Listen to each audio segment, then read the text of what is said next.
Well, and Justin Pugh is starting to get a bit of a reputation, and it's not for what he's doing on the field, but for what he's saying in the locker room. We heard the Cardinals guard get emotional about mental health a few weeks ago. Then Wednesday, he spoke boldly on the lack of understanding he thinks both the media and you at home have about offensive line play. We found out why he's just so fired up in tonight's Big Red Rage. Every time the media leaves the locker room, I always say to the guys, man, I got to stop talking. Justin Pugh always has something to say. Wednesday, he went on the defense about the offense. I read things online, and I'm like, what qualifies? And anyone here, correct me if I'm wrong, if anyone in here know a lot about offensive line play?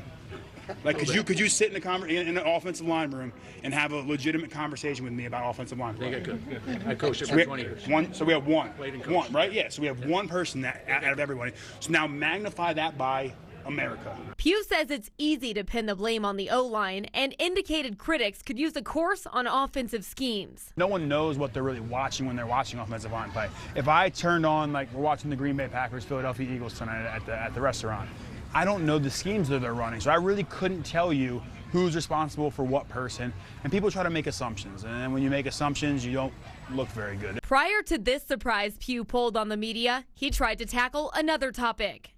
You guys don't want to talk about what's next for NFL players. You just want to talk about what's coming up with the opponent. That is it. No one's worried about the mental health of our guys. We got Rob Gronkowski crying on ESPN. I mean, you guys don't want to talk about that. There's a good reason Pugh does want to talk about it. My second year in the NFL, I thought I made it. I was a first-round pick, started every game, all rookie team, and I went out there and let up like 4 sacks in a game against the Eagles, a divisional game, primetime television, and everyone's telling me how awful I am. I'm the worst player. I can't make it, and I started to believe them.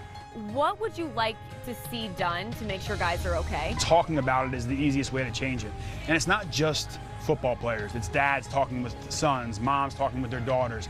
That there's no stigma against talking about it. And the more that we talk about it and speak about it, the easier it is. And guys can come up to me and say, hey, look, I'm not feeling quite right. Like, I just feel a little anxious, or I'm, there's a lot of pressure with playing in the NFL, and I just want to look out for those guys and be there for those younger players. He knows haters will tell him to stick to football, but Pugh has no plans to become silent. When I get rolling on something that I feel passionate about and I feel like I can help and be a positive influence, I'm talking about it 10 times out of 10.